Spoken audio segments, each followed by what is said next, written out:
Las recomendaciones a todos ustedes, estimados participantes.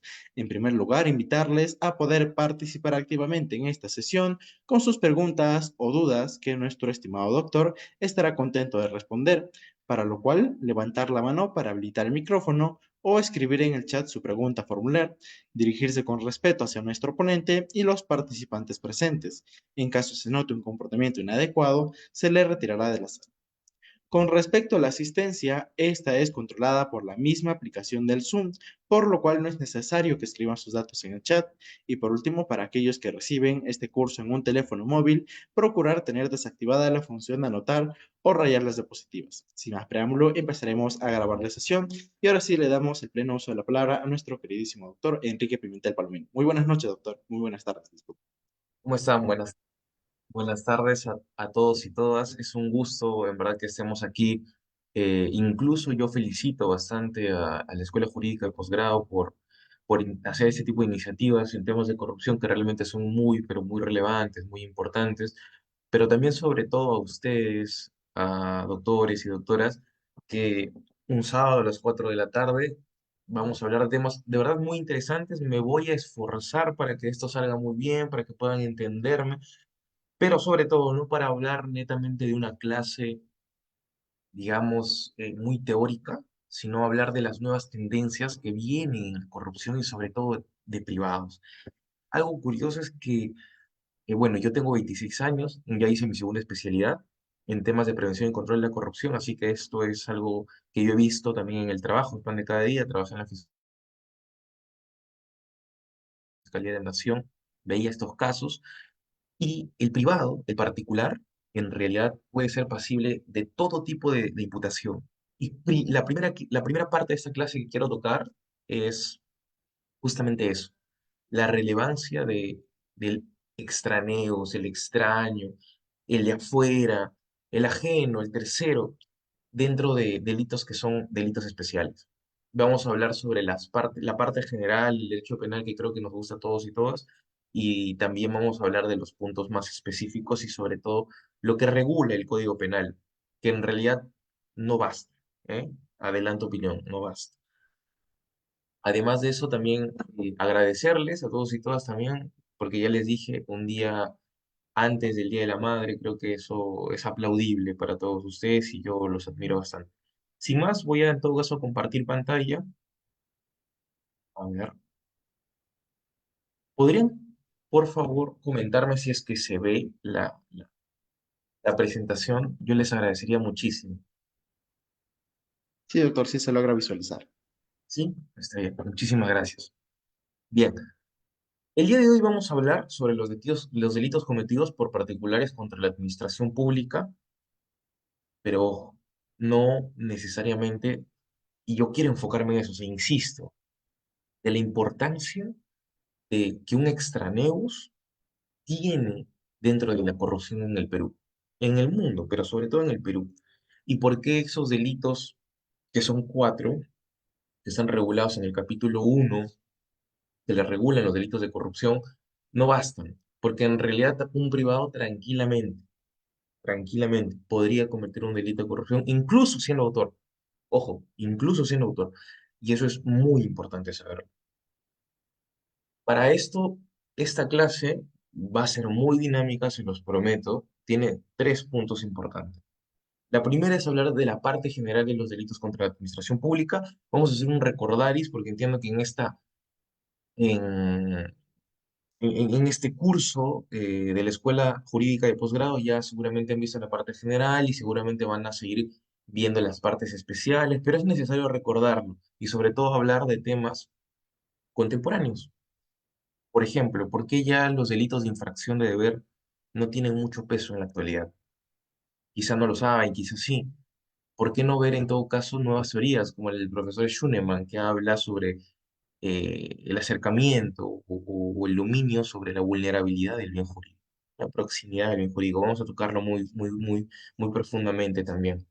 ¿Y por qué creo yo que la tesis de Jacobs no funciona ya en la actualidad en el Perú y no hace más que todo sino una idea de negacionismo? Y lo voy a explicar por qué, y creo que lo mejor sería seguir en todo caso Schunemann, porque nos da algunas luces que son mucho mejores. El punto dos es preguntarnos si el extraneus, el ajeno, el particular, puede cometer delitos especiales. Y la tercera parte y última es hablar sobre la parte especial de lo que nos convoca el día de hoy, ¿no? Los delitos cometidos por particulares contra la administración pública. Bien, primero vamos a hablar de la parte general. Esto es muy importante, ¿sí? Para hablar de la corrupción, tenemos que entender qué es la corrupción. Y adelanto opinión y les digo que la corrupción no es un proceso, o no es un concepto, mejor dicho, una concepción, no se concibe al unísono. La corrupción es una concepción, es un concepto, es una definición que no tiene una sola línea sólida, una sola línea ecuánime, una sola línea prístina que puede decirnos qué es. Sin embargo, por los organismos y las herramientas internacionales, por lo menos podríamos decir que la corrupción es el abuso de poder en beneficio propio. Sin embargo, doctores y doctoras, no es suficiente. Esta concepción no engloba todos los tipos penales de corrupción. ¿Saben cuáles son, por ejemplo, los que no engloban? Uno, la malversación de fondos, por ejemplo. Déjenme un rato salirme del extraño y tratar de criticar un concepto que por lo menos es el, digamos, el más aceptado. No el único, pero es el más aceptado. En la malversación de fondos se entendería en principio que no hay un beneficio propio, porque lo único que sanciona el tipo penal es la modificación de las partidas presupuestarias del erario público. Entonces, si yo modifico una partida que está destinada a educación para que sea salud, ya se configura el delito. Pero, ¿y en qué me he beneficiado yo?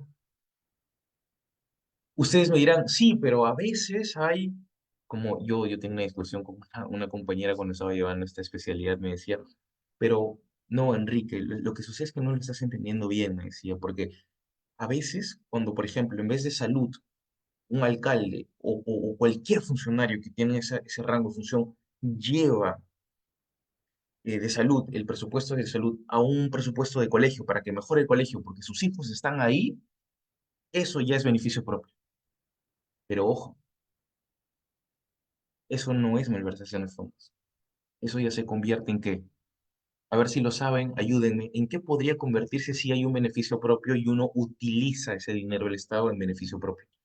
¿Qué delito podría ser? ¿Malversación de fondos o peculado? ¿Qué me dicen ustedes, doctores y doctoras? ¿Qué creen? ¿Qué opinan? Yo las leo en los comentarios. Conversamos, escribamos en los comentarios. Tratemos de que las clases y las ponencias dejen de ser verticalizadas. Cambiemos esto, seamos más horizontales, conversemos, dialoguemos. Pero ¿qué opinan ustedes en ese caso? No es sino un peculado en el caso de la compañera que me decía, no, pero sí puede ser beneficio propio. Y claro que sí. Deja de ser malversación de fondo para convertirse en un peculado.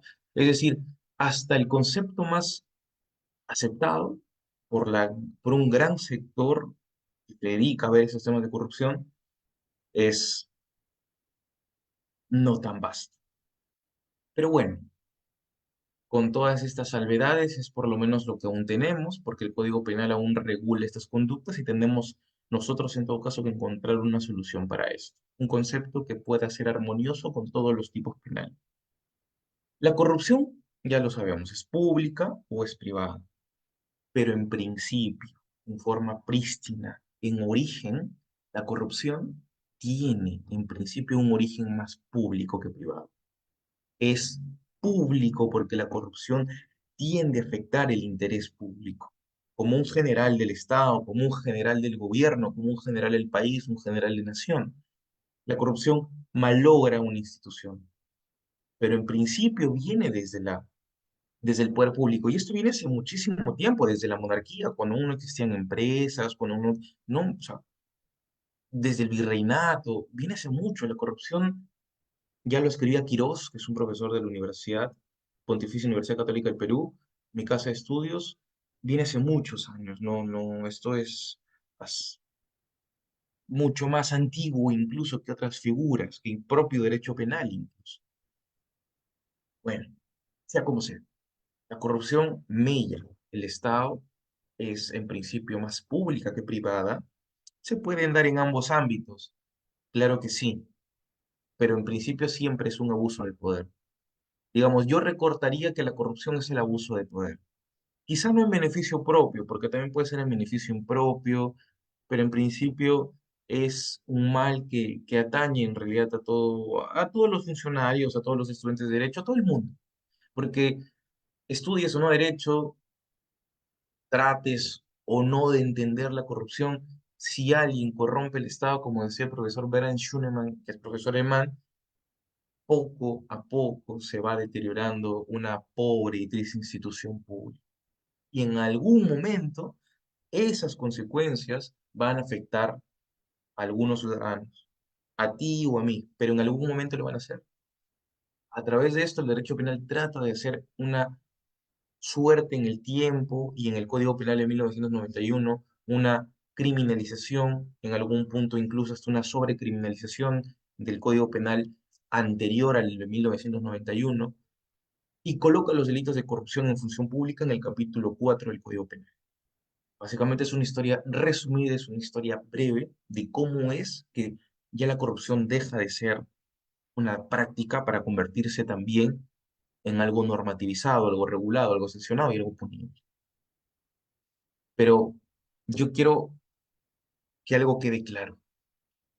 Vamos a hablar desde el concepto penal, porque estamos hablando de la corrupción y nosotros tenemos que entender que cuando hablamos de corrupción estamos hablando, uno, de que por un principio de lesividad y mínima intervención, por un principio de subsidiariedad, la corrupción se puede dar en varios aspectos y en varios derechos. Es decir, lo pueden solucionar varios derechos, como cuál es el derecho penal, como cuál es el derecho administrativo disciplinario, sancionador disciplinario.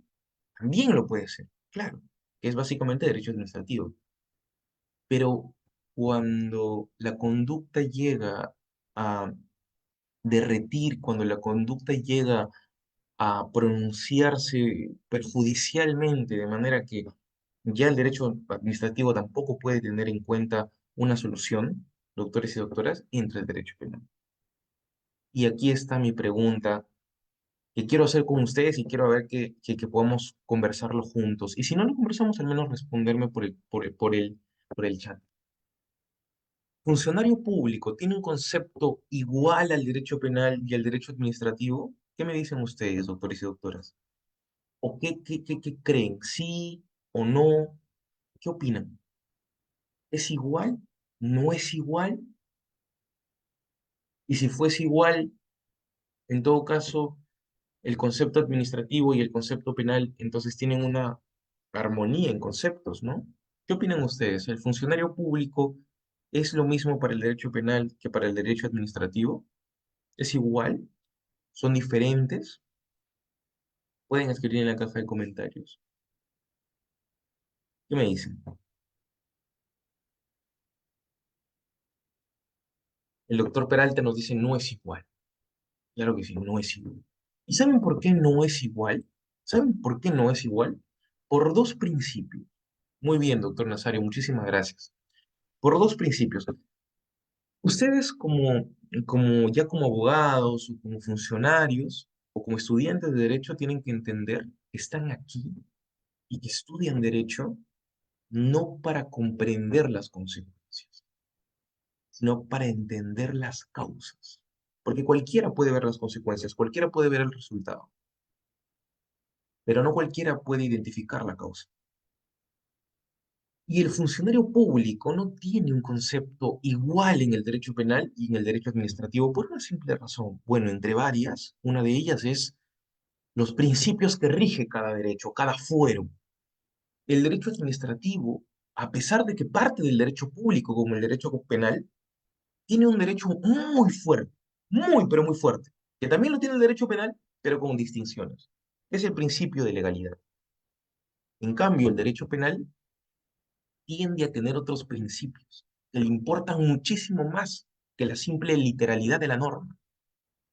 Y a través de una interpretación de última ratio o ratio leyes, como quieran decirle, le importa más los hechos que la propia redacción de la norma. Porque lo que se busca es la justicia, en términos que pueda por lo menos soslayar,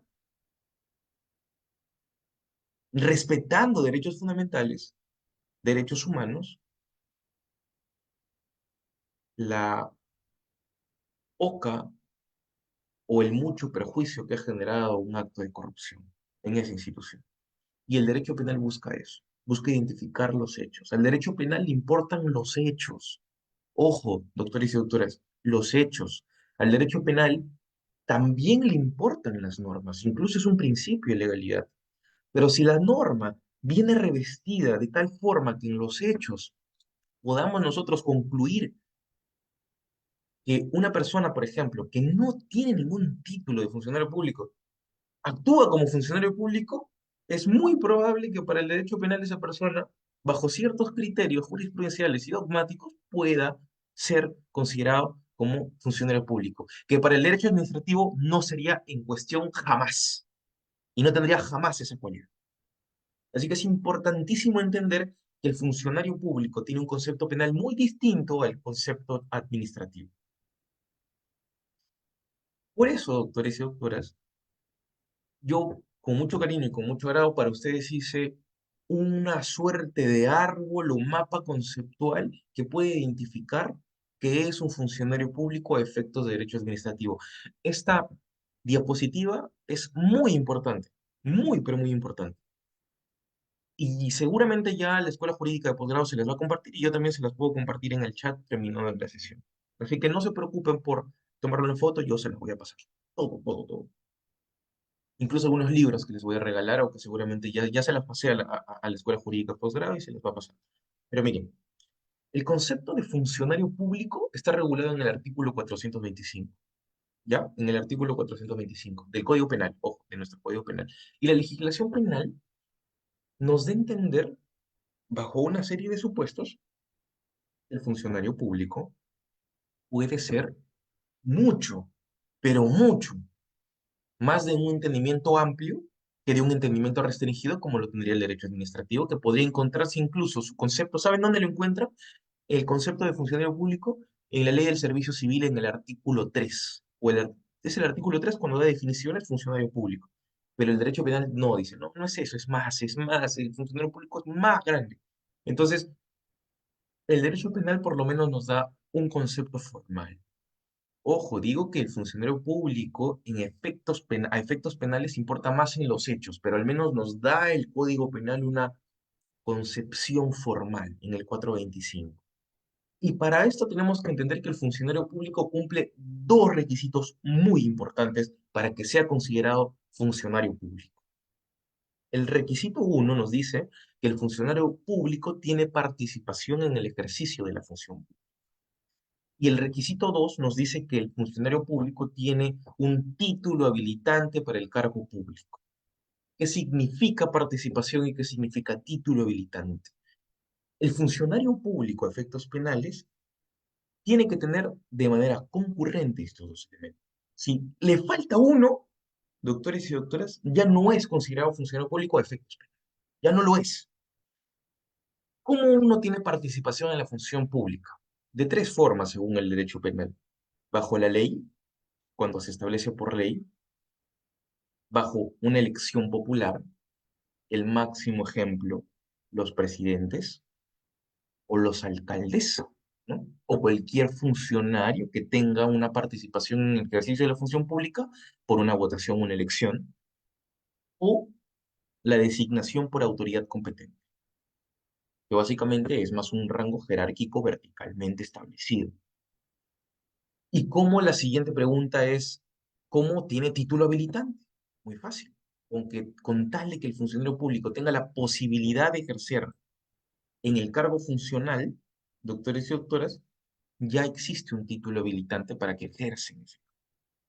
Ahora, el título habilitante se puede definir de dos modos, ¿no? Esta posibilidad de ejercer en el cargo funcional se puede interpretar de dos maneras. Uno, que el funcionario público administre fondos públicos, o sea, erario público y no necesariamente dinero, pueden ser bienes tangibles o intangibles, o no, porque es concurrente, y tome decisiones públicas o incide en la toma de decisiones. Si cumple en la participación, aquí, en la participación, en la parte izquierda, en el ejercicio de la función pública, por lo menos con uno de estos elementos, esto sí no es concurrente. Por ley o elección o designación, ya tiene participación en el ejercicio de la función pública, pero no basta. Tiene que tener título habilitante. Y para que tenga título habilitante, un funcionario público puede o administrar fondos públicos y administrar fondos públicos y tomar decisiones o incidir en la toma de decisiones. Para efectos formales, existen funcionarios públicos que no cuentan tanto con esta expectativa, pero por ley considerados son como funcionarios públicos, como por ejemplo los árbitros, los bomberos, los integrantes de una economía mixta. Pero mi siguiente pregunta es, doctores y doctoras, ¿un abogado puede ser funcionario público? Por ejemplo, ¿un abogado consultor podría ser considerado funcionario público? Imaginemos el caso de Proinversión y Odebrecht. Cuando Odebrecht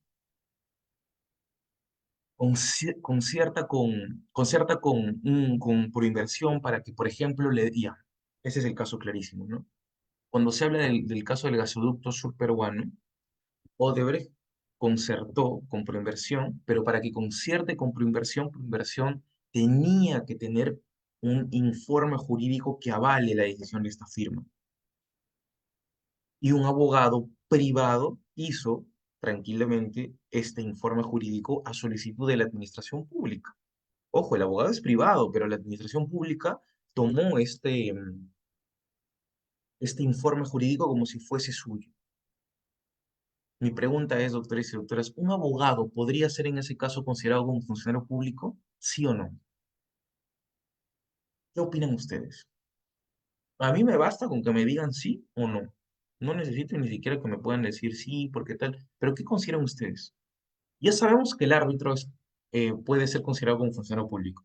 Ya sabemos que los bomberos también son considerados funcionarios públicos, pero no cualquier bombero, ¿ah? Ojo. Solo los bomberos que tienen a su cargo una administración de fondos públicos o toma de decisiones públicas.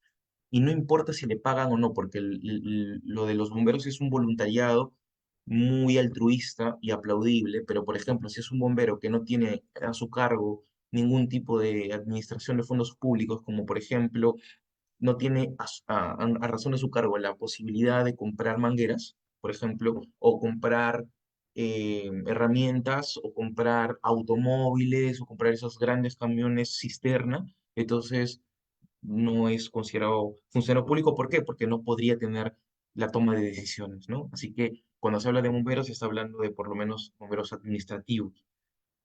Pero ¿qué opinan ustedes en el caso del abogado? ¿El abogado puede ser considerado funcionario público? Sí, no, en ciertos casos. ¿Qué opinan ustedes? Para pasar a la siguiente. ¿Qué me dicen? ¿Qué opinan ustedes? A ver, ¿qué dicen? No, me dice el doctor Rodríguez. Muchas gracias, doctor Rodríguez, por comentarme. Miren, no, es una respuesta correcta, pero en ciertos puntos sí puede ser considerado. Y ahí la famosa frase del estudiante de derecho, depende, depende. Pero volviendo al punto, el funcionario formal que está regulado en el artículo 425 del Código Penal tampoco basta. Y no basta porque la corrupción siempre está un paso adelante. ¿Y saben por qué la corrupción siempre está un paso adelante? No porque los corruptos sean más inteligentes, sino porque el derecho penal es más tardío. No hay más que esa sencilla razón.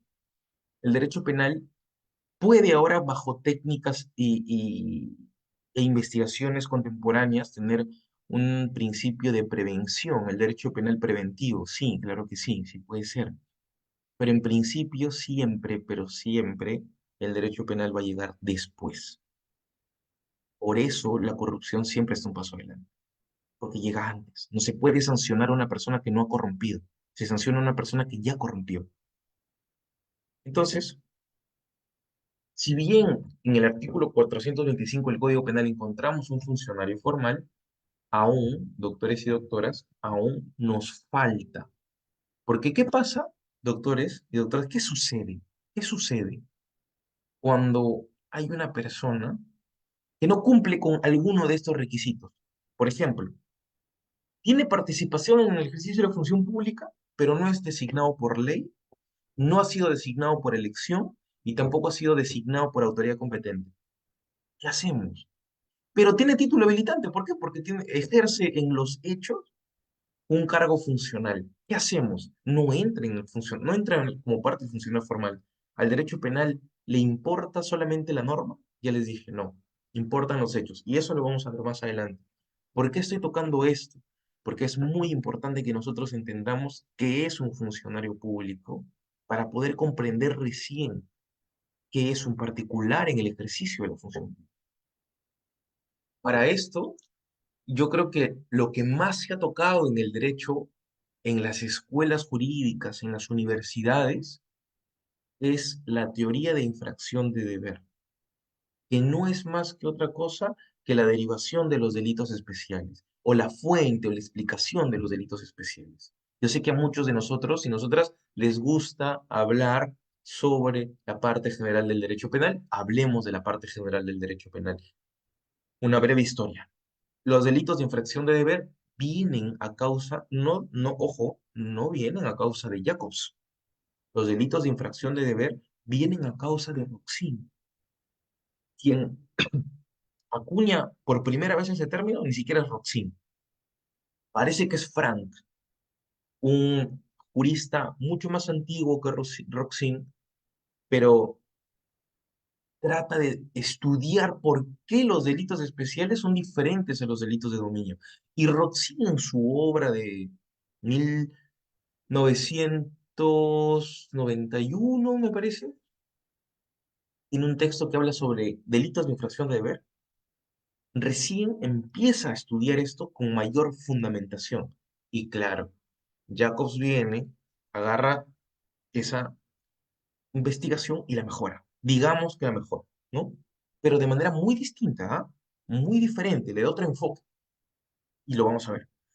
Pero ¿qué dice Roxin en los delitos de infracción de deber? Él dice que a diferencia de los delitos de propia mano, los delitos tradicionales, que normalmente uno es sancionado porque ha cometido este delito, no más, es que en los delitos de infracción de deber, el autor de un delito de infracción de deber es aquel sujeto que infringe un deber extrapenal.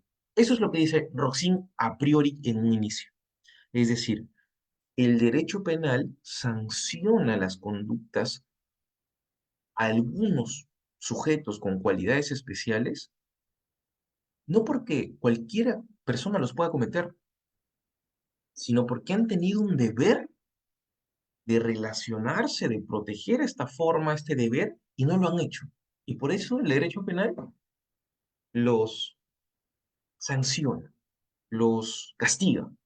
Eso es lo que dice Roxin. Es decir, un funcionario público que corrompe es un funcionario público que es castigado no porque otra persona como él lo podría cometer. Es evidente que no lo pueden hacer.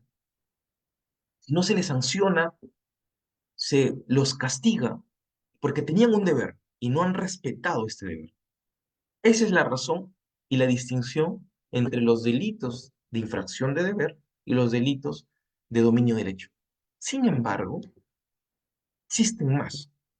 Yo, por ejemplo, creo que eso podría mejorarse, ¿no? Y los delitos de infracción funcional de deber se fundan en el estado agente. Estado agente. ¿Qué es el estado agente? Bueno, esto ya es más filosofía, ¿no? Por ejemplo, el contrato social.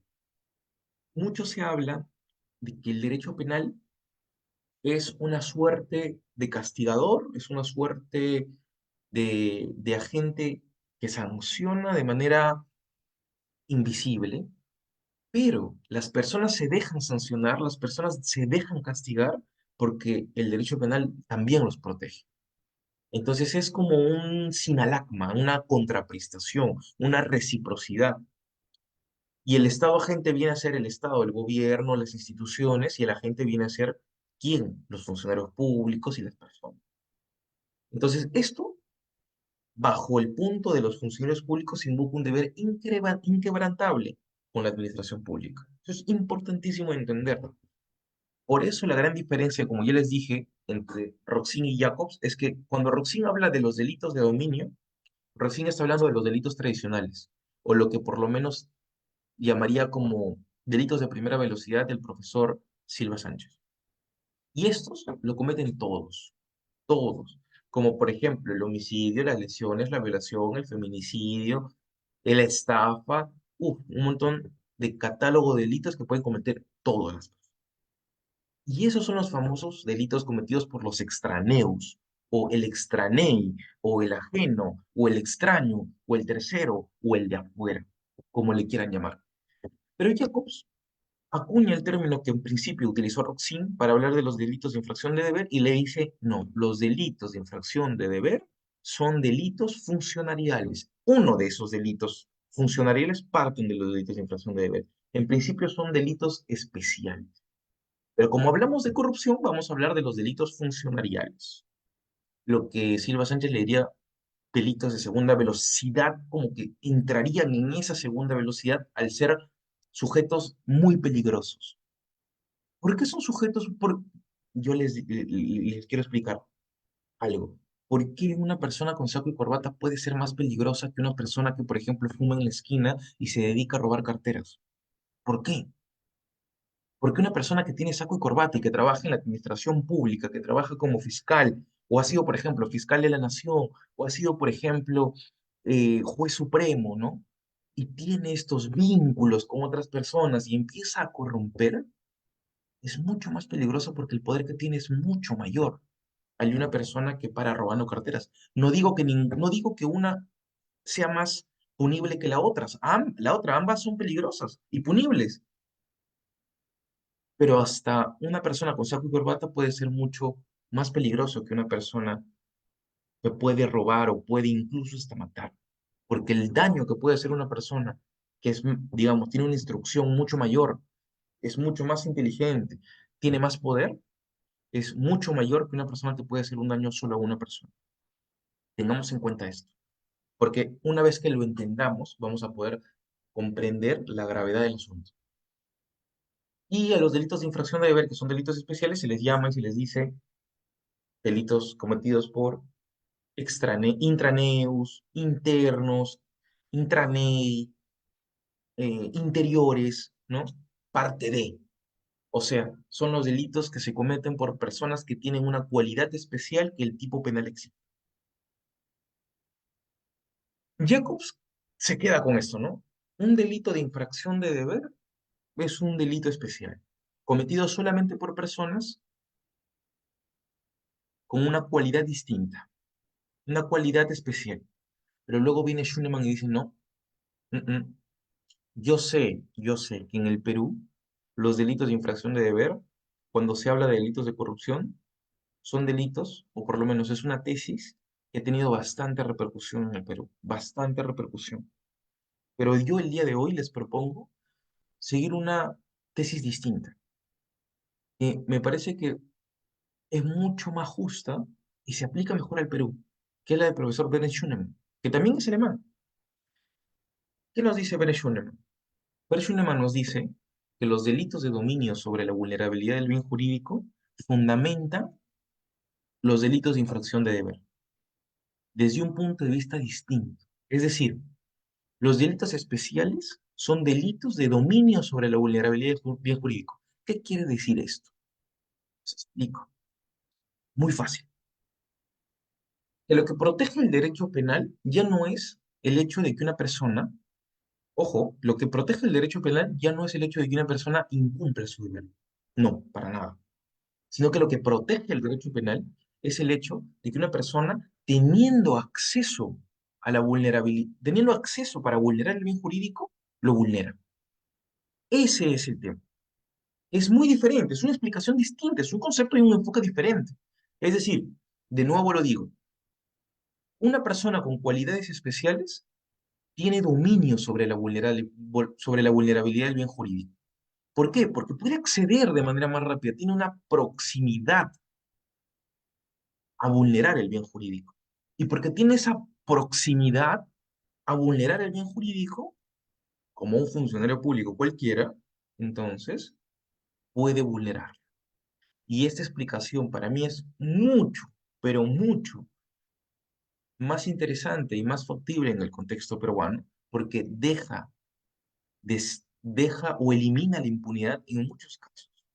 El abogado, por ejemplo, este abogado que hace un informe maniatado, hace un informe jurídico eh, totalmente parcializado, afecta a la institución pública y se lo da a un organismo del Estado. Ese organismo del Estado agarra este informe jurídico y cuando agarra este informe jurídico, firma un contrato con Odebrecht diciendo yo me baso en este informe jurídico, pero no, por detrás, esta institución pública le ha pagado muchísimos millones a este abogado es parte de la concertación, pero ¿qué diría Jacobs? Delitos de infracción de deber, este es un abogado privado. Como es un abogado privado, no tiene absolutamente ninguna cualidad para ser parte ni en la participación. Pero viene Schuneman y dice, no, eso es mentira. Estaríamos dejando en la impunidad casos terribles de corrupción, por la simple razón de que este abogado tenía también el acceso a la vulnerabilidad del bien jurídico al tener una relación intrínseca, ya sea por un contrato privado entre la institución pública y, por ejemplo, el abogado, para poder vulnerar el bien jurídico. Es un enfoque distinto, ¿no? Tenemos que es un enfoque diferente, pero es importante saber las nuevas tendencias de los estudios de corrupción. Punto 2, ya terminamos el punto 1. El punto 2 es los extraneos, los extraños, los de afuera, ¿pueden cometer delitos especiales? ¿Sí o no? Los particulares, ¿pueden cometer delitos especiales? Y déjenme decirles que sí. Adelanto opinión. Sí pueden. Sí pueden porque, si bien, según Gómez Martín, que tiene una tesis para mí muy buena sobre los delitos especiales, él dice que los delitos especiales, que en principio serían delitos de infracción de deber según Jacobs, pero también delitos de dominio sobre la vulnerabilidad de bien jurídico según Beren Schunemann, son delitos que requieren que la conducta del sujeto cumpla con determinadas características, ¿no? O sea, son condiciones específicas, el sujeto tiene cualidades distintas y tiene una naturaleza intrínseca, ¿no? No cualquier persona lo puede cometer. Yo, por ejemplo, ahora soy abogado particular. Antes yo trabajé en la Fiscalía de la Nación. Y mi condición actual a la de antes no es la misma, porque antes yo tenía un dominio de acceso a la vulnerabilidad del bien jurídico. Yo veía carpetas de casos emblemáticos y yo apoyaba, yo veía, yo redactaba, yo proyectaba.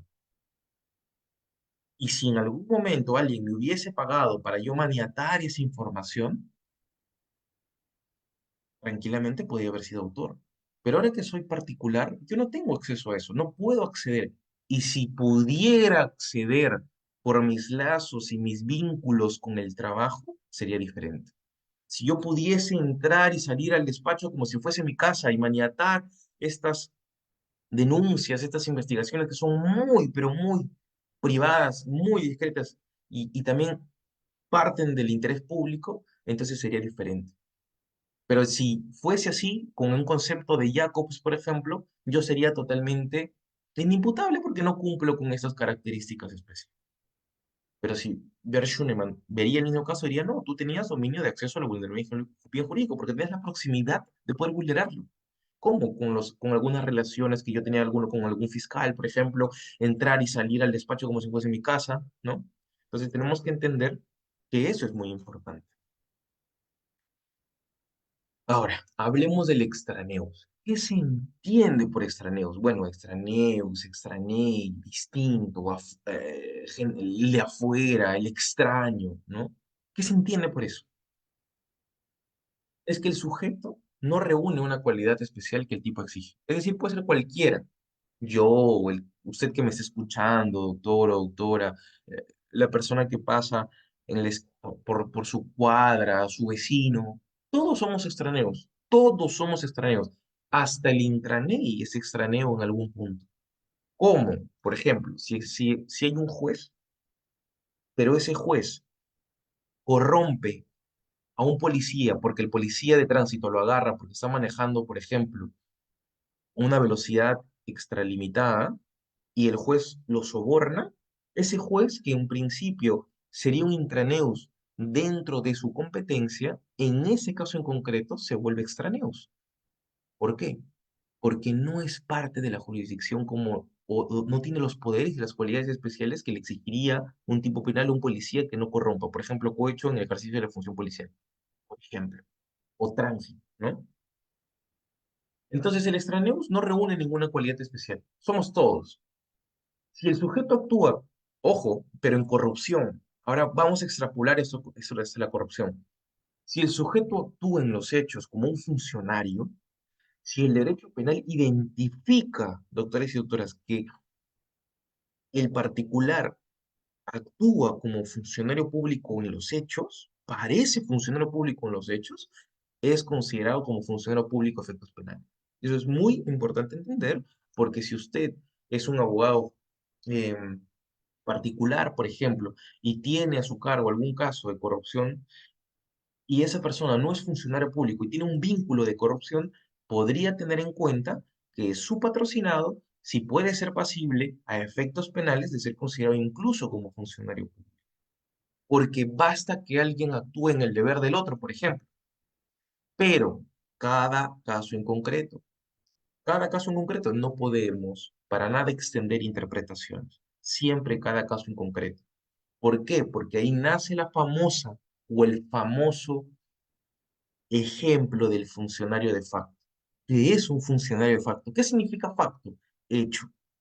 Un facto es un hecho en el que, que si una persona no es funcionario de facto, no tiene título habilitante, ni ejercicio en la función pública, no ha sido designado ni por ley, ni por designación de autoridad competente o por elección, pero actúa como funcionario en los hechos, al derecho penal no le importa que no haya papeles. En los hechos actúas como funcionario de facto. En los hechos tienes una participación en la función pública. En los hechos tú tienes a tu cargo dinero de la función pública. Eres funcionario de facto. ¿Saben cuál es el máximo ejemplo, doctores y doctoras, para el funcionario de facto? ¿Por qué es importante no solo quedarse en la norma? Porque hace muchos años, antes del 1992 y 1993, entre 1992, 93 y años anteriores, vino el famoso caso Vladimiro Montesinos, que en un principio se llevó en el recurso nulidad 1813-2003 Lima, y luego se llevó incluso a otra instancia constitucional, que es la sentencia del Tribunal Constitucional 2758-2004 bis corpus del TC. ¿Qué nos dice? Miren, miren esto que es importante, porque Vladimiro Montesinos no tenía ningún vínculo directo como funcionario de facto, como funcionario público en la administración pública. A efectos administrativos, él tranquilamente podía haber dicho, yo no soy funcionario público, a ver las normas, ¿dónde están? Le importaba más. Hechos, hechos. Por eso, el TC mismo, y yo siempre he sido, desde mi punto de vista, el TC no cuenta con bastantes recursos dogmáticos que puedan generar unas interpretaciones correctas sobre el derecho penal. Pero aquí se hace una excepción. Dice, el procesado Montesinos, al disponer de los fondos que administraba de hecho, o sea, Montesinos administraba fondos de hecho, fondos en la realidad, y fueron entregados para favorecer a terceros. Permite colegir que existía una relación funcional entre el citado procesado con los recursos públicos. Ojo, por más que Montesinos no haya tenido una relación directa como un documento que diga sí es funcionario público, en los hechos, este señor tenía una relación funcional con los recursos públicos y los disponía a su regalada gana, a su regalada gana. El 2004 en el Perú, entonces, bueno, el 2003, desde el 2003 ya se viene discutiendo si es que el derecho penal puede tener un concepto de funcionario público más amplio. Y luego, por ejemplo, existe otro caso. Hace poco, bueno, no hace poco, hace 7 años ya, 2017 parece corto, ¿no? Pero pasó hace 7 años. La sentencia de casación 442-2017 ICA nos da un caso en el que ya nos da criterios normativos para identificar cuando alguien es funcionario de facto. Es decir, cuando alguien, a pesar de que no tenga ni título habilitante ni designación, puede ser considerado funcionario a efectos penales porque en los hechos actúa como tal. Este es el caso, por ejemplo, de el señor Gallegos. Gallegos era administrativo de la Corte Superior de Ica, ¿ya? Y lo que se le imputa es que él se habría apropiado de 4.920 soles entre enero y junio de 2013. Sin embargo, este dinero era parte o provenía de los alquileres del servicio de fotocopiado en Pisco, que era de la Corte Superior de Ica, ¿no? Pero ¿qué pasa? Sucede que Gallegos no depositaba los fondos a la Corte porque había aprovechado su anterior rol en el área de recaudación y su participación de comisión, ¿no? Entonces era curioso, según eso dice la Fiscalía, ¿no? La Fiscalía dice que Gallegos antes había trabajado en el área de recaudación y participación en el servicio de fotocopiado. Y como había trabajado ahí, se llevaba el dinero de ese alquiler que pertenecía en realidad a la función pública. O sea, la fiscalía dice, no, este es un vivo, ha trabajado antes acá y se llevaba el dinero.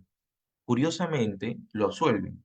Curiosamente, la Corte Suprema, es curioso porque la Corte Suprema empieza por lo menos tres elementos para que alguien funcione de facto y tienen que ser los tres elementos concurrentes.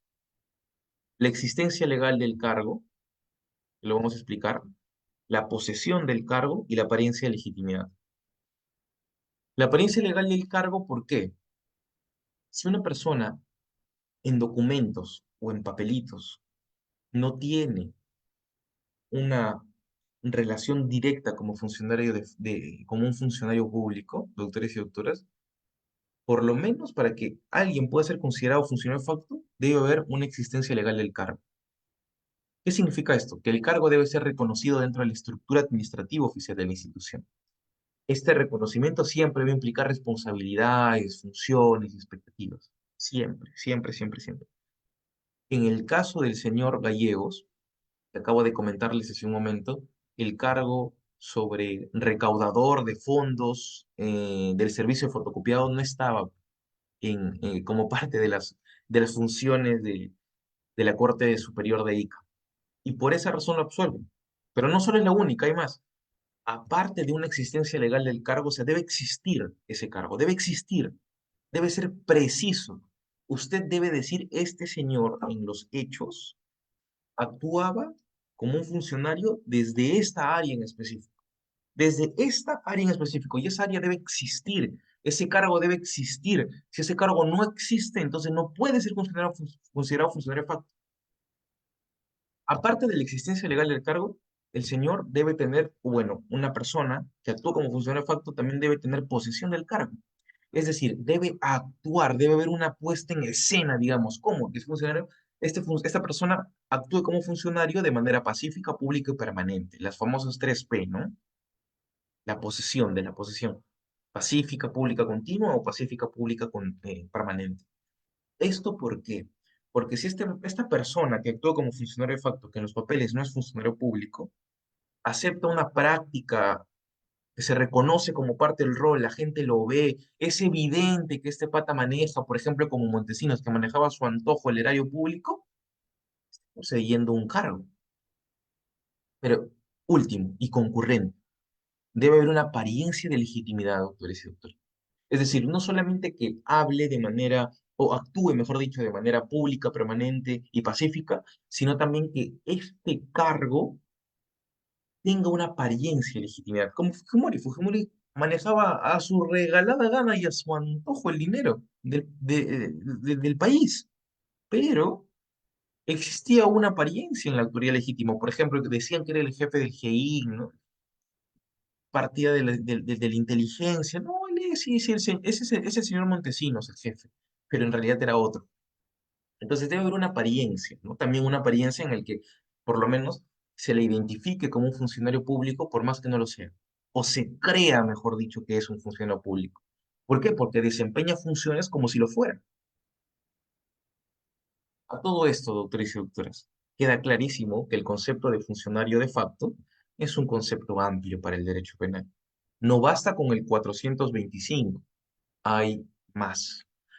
Es decir, que una persona tan común y tan corriente como yo, o incluso como usted que no trabaja en la función pública, si es que no lo hace, puede ser considerado funcionario de facto y por más que sea extraneus, podría tranquilamente llegar a ser un intranei.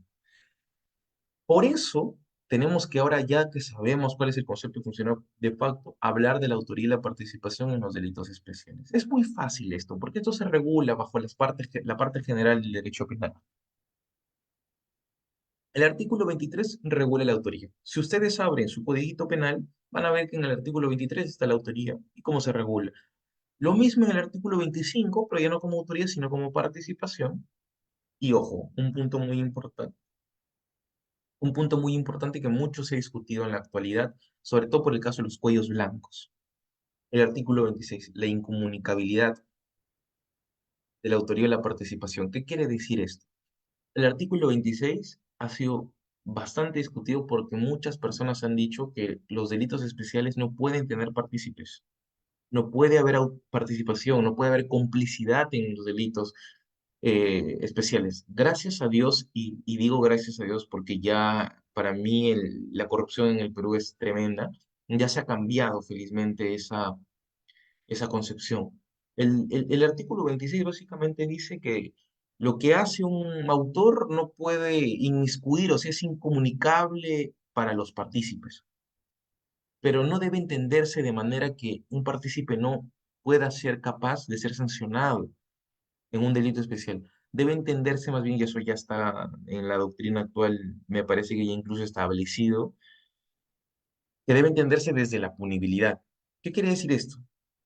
Que si bien a un autor en un delito especial que sería un funcionario público, por ejemplo, corrompe, se le va a sancionar de una manera claramente distinta y no tiene nada que ver una sanción que se le podría hacer a un partícipe. Es decir, el artículo 26 debe ser entendido desde la punibilidad, pero nunca desde la imputación o título de la autoría o la participación. Ojo, es por esa razón que en la actualidad, doctores y doctoras, en delitos de corrupción ya es posible y es una realidad que las personas extrañas o que los particulares como nosotros puedan ser considerados como partícipes e incluso en algún momento, como ya lo hemos conversado, hasta autores. Por eso me estoy dedicando casi una hora a intentar de ilustrar que las personas los extranei, los extraños, son tan importantes como los intraneos. Son tan importantes como los extraneos. Y ambos pueden generar corrupción. Ambos. Si entendemos que incluso tienen una proximidad, tienen una relación casi directa, una vinculación para vulnerar el bien jurídico. Y no porque tienen un deber, claramente no lo tienen. Una persona tan común como yo, por ejemplo, su humilde servidor, que no trabaja en la institución pública, en la actualidad, yo no tengo ningún vínculo con la función pública, pero lo que sí tengo, y posiblemente es una relación con algunos fiscales, por ejemplo. Y si yo mañana más tarde me dedico a corromper por los vínculos que yo tengo, tranquilamente podría ser considerado como partícipe, o hasta autor. Pero Jacobs me diría, usted, señor Pimentel, no tiene ningún vínculo. No puede ni siquiera ser partícipe, mucho menos va a ser autor. Imagínese usted.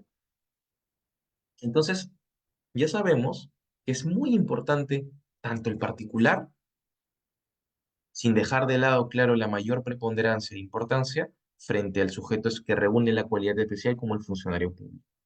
Ahora, me podrán preguntar, doctor, ¿cuál es la diferencia entre servidor y funcionario público? ¿Hay alguna diferencia en efectos penales? Y déjenme decirles que no. No hay ninguna diferencia de efectos penales entre servidor público y funcionario público.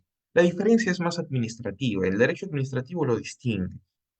Y no es más que otra cosa que los funcionarios públicos para el derecho administrativo tienen un poder de decisión. Es decir, digamos que parten de un poder jerárquicamente vertical y los servidores públicos, en cambio, tienen un poder más de ejecución. Ejecutan lo que el funcionario público les dice. A efectos penales eso no interesa. Ambos son funcionarios públicos. Bien, como ya les comenté en este PPT, cómo debemos entender el artículo 26, también he creado otro árbol que les va a ayudar bastante a entender la siguiente pregunta.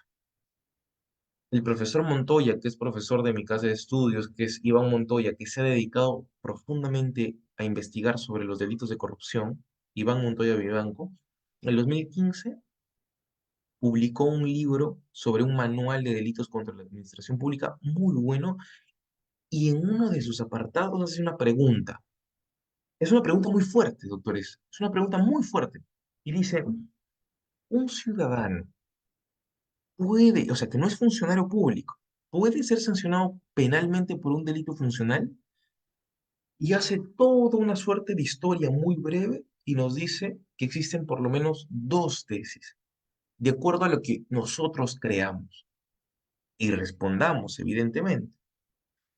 Si nosotros decimos que no, que una persona, un ciudadano que es extranjero, no puede ser sancionado penalmente, estamos yendo por una tesis de impunidad, nos dice él. Existe una tesis de impunidad, que en principio es una tesis de Jacob.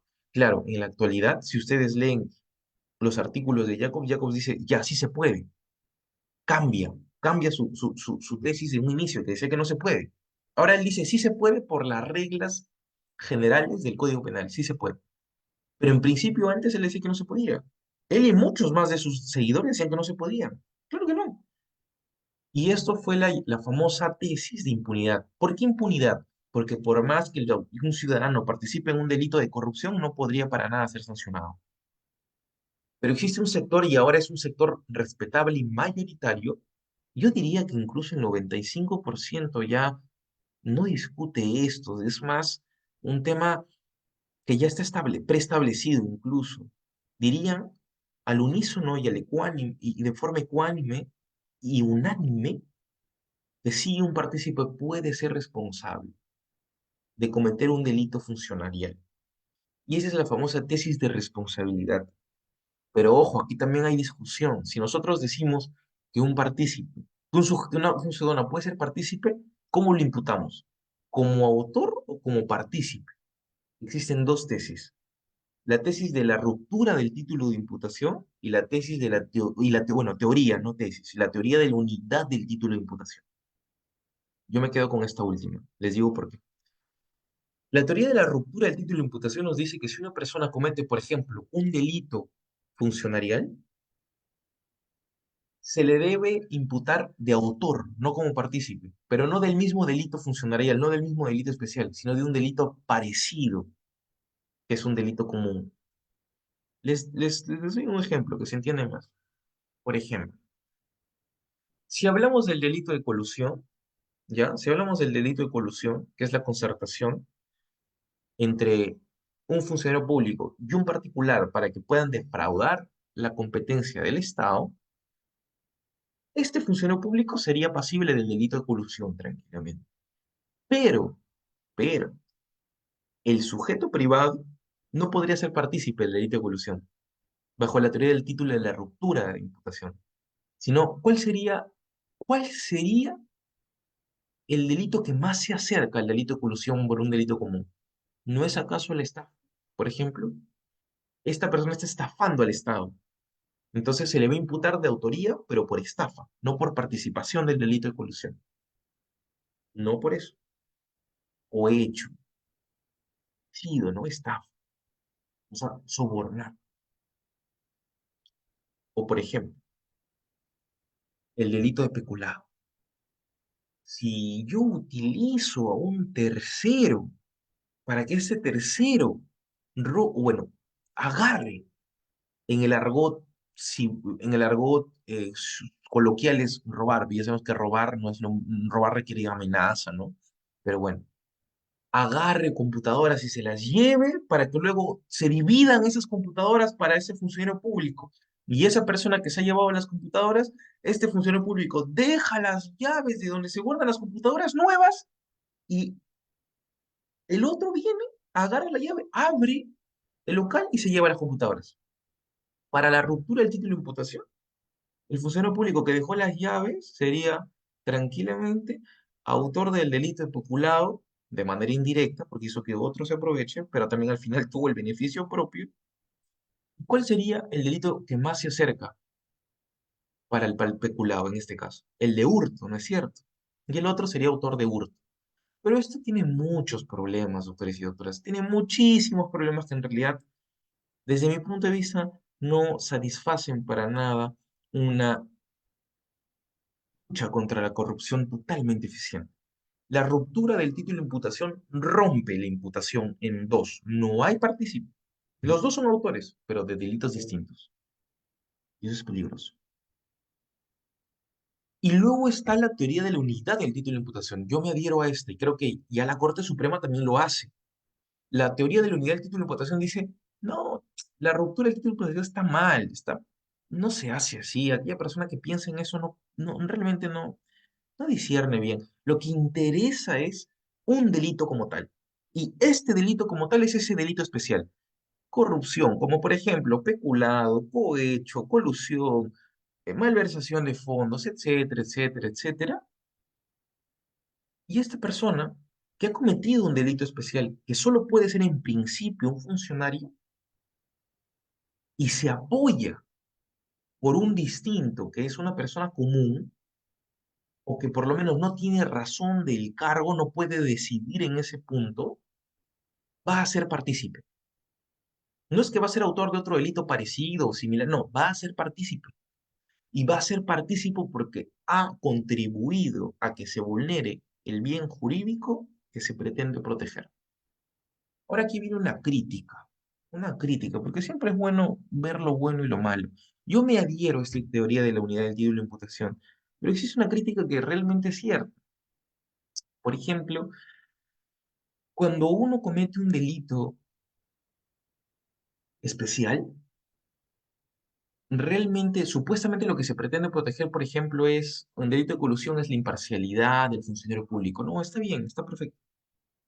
La pregunta es si realmente se vulnera la institución como tal. O sea, la pregunta es si realmente se vulnera ese bien jurídico como tal. ¿Se destruye la institución? Y por más que esta respuesta les parezca hasta impactante, no. Un delito de corrupción como tal no rompe la institución. Pero ¿saben qué hace? La debilita. Y ya sabemos que la institución es deficiente. La institución pública es deficiente. Y con el plazo y con el lapso del tiempo en algún momento va a explotar, va a decaer, se va a quebrar. Entonces el derecho penal debe evitar eso, debe ser una institución eficiente y no luchar porque se ha vulnerado algo realmente, cuando en la actualidad lo que se vulnera realmente no es la institución como tal, sino el paso del tiempo de una degradación de una institución que ya está eficiente. Ese es el punto como tal, doctores y doctores. La degradación de una institución que con el plazo y con el lapso del tiempo ya se está volviendo cada vez más deficiente. Es como decir, una hoja no hace el otoño. Una gota no hace la lluvia, pero en conjunto forman eso. Y los actos de corrupción en conjunto sí generan mucho daño directo, pero un acto de corrupción no genera un daño directo necesariamente. Siempre es con el tiempo y es indirecto. Esa es una forma de entender la corrupción que lamentablemente es así. Si uno, por ejemplo, soborna a un policía de tránsito, yo quiero saber cuál ha sido la real vulneración a la institución. No hay. Pero es posible que este funcionario público, que es policía, esté haciendo más de esto y esté generando más daño. Hacer que la población deje de ser consciente y que la policía deje de ser consciente porque se le soborna generaría posiblemente más accidentes de tránsito. Y eso sí es un peligro, porque la institución ya se vuelve deficiente. No porque realmente se ha causado un daño, sino porque la institución se vuelve deficiente. Eso tenemos que entender. Vamos a hablar del último punto, doctor Isidro, de los delitos cometidos por particulares contra la administración pública. Ya he tratado, por lo menos en una hora casi exacta, de argumentarles con todo lo que he podido súper rápido por qué el extraneus, por qué el extraño, por qué un ciudadano sí puede ser pasible de cometer delitos funcionariales. Hasta incluso no solo ser partícipe, sino llegar al punto de ser autor. Y eso es importante saber. Vamos a ir, aquí me dicen, una pregunta, disculpen, no lo había leído, no lo había visto, mil disculpas. Ah, pero acaba de hacerlo ahora, felizmente. Está perfecto. El doctor Gonza Castillo nos dice, doctor, un extraneus que no conoce o no coordina o no haya realizado alguna acción para cometer ese delito. Tengo un familiar que postuló un concurso, pero pese a no cumplir los requisitos, le dieron como ganadora porque la comisión lo quiso así, pero mi familiar no realizó ninguna acción. Qué curioso, doctor Ignacio Gonza, pero déjeme decirle que para mí, si las cosas han pasado como usted describe, en todo caso, esta persona no tiene que ser pasible ni de una investigación. No, porque existen errores. O sea, la administración pública es una administración pública llevada por humanos. Si la administración pública es llevada por humanos, ¿es perfecta? ¿Sí o no? ¿Qué opinan ustedes, doctores? ¿Una institución pública es perfecta, sí o no? Una institución del Estado, por ejemplo, una municipalidad, por ejemplo, ¿es perfecta? ¿Sí o no? ¿Qué me dicen ustedes? ¿Mm? A ver, los leo. ¿Una institución pública es perfecta? ¿Sí o no?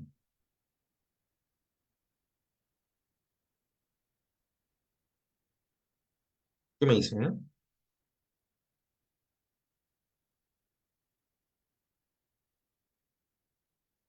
En Perú son mal vistos, me dice el doctor Rodríguez. Claro, en Perú son mal vistos. Las instituciones públicas son muy mal vistas.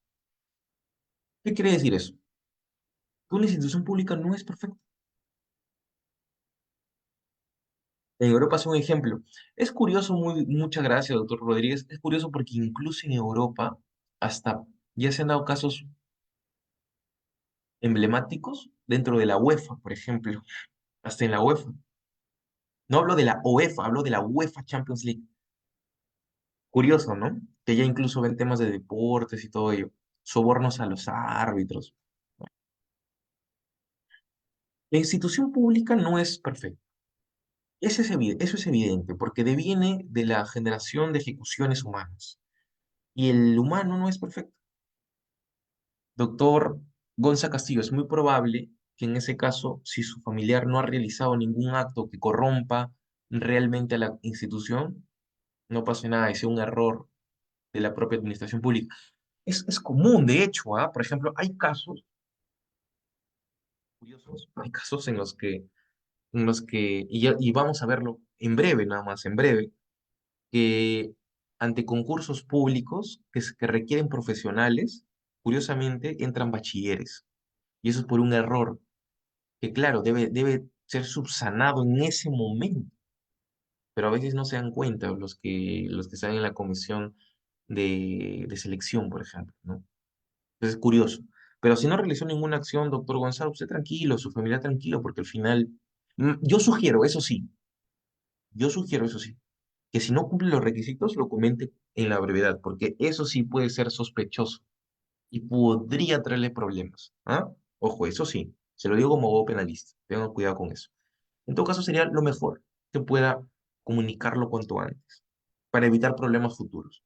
Y ya le sirve como una suerte de escudo, ¿no? A futuro. Pero continuemos. Como ya les dije que la corrupción es una forma de entender la institución pública que corrompe y que vulnera derechos fundamentales y hasta derechos humanos a futuro y también posiblemente directamente en algunos casos, el Código Penal, a través de la legislación y el legislador, evidentemente han identificado ciertos delitos que podrían ser cometidos por una persona tan común y tan corriente que no tiene ningún vínculo funcionarial que genere corrupción. Mi pregunta es, ¿por qué lo hace como parte de la corrupción? ¿Y cuál es la relación que tendría con los delitos contra la fe pública, por ejemplo? ¿A qué voy con esto? Si uno, por ejemplo, falsea un documento para ejercer, la pregunta es si podría estar cometiendo algún delito de particular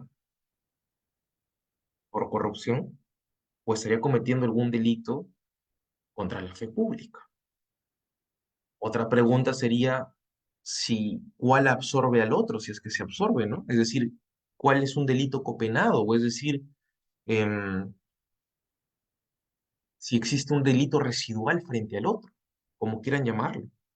En España le dicen delitos copenados, en Perú delitos residuales, delitos que engloban otros delitos, ¿no? Por ejemplo, un delito copenado es el delito de violación. Cuando hay un delito de violación, ya a nadie en su sano juicio se le ocurre al violador imputarle un delito de lesiones psicológicas. ¿Por qué? Porque el delito de violación ya es un delito copenado, ya engloba los delitos bajo la amenaza y la violencia de una vulneración, por ejemplo, al psiquis de la persona, de la mujer o la menor o el niño o incluso varón. La pregunta es esa, ¿no? Y si son delitos muy distintos, en todo caso tendríamos que identificar cuáles son las diferencias sustanciales en ciertos puntos y ciertos aspectos que a veces los casos nos pueden derivar problemas de interpretación. Pero bueno, más allá de esa pequeña crítica y ese pequeño análisis, vamos a iniciar con el primer artículo del capítulo 4, el artículo 361, la famosa usurpación de funciones, o fielmente en su epígrafe como usurpación de función pública. El delito de usurpación de función pública, como ya saben y lo comenté, está regulado en el 361 y el 361 tiene por lo menos tres supuestos.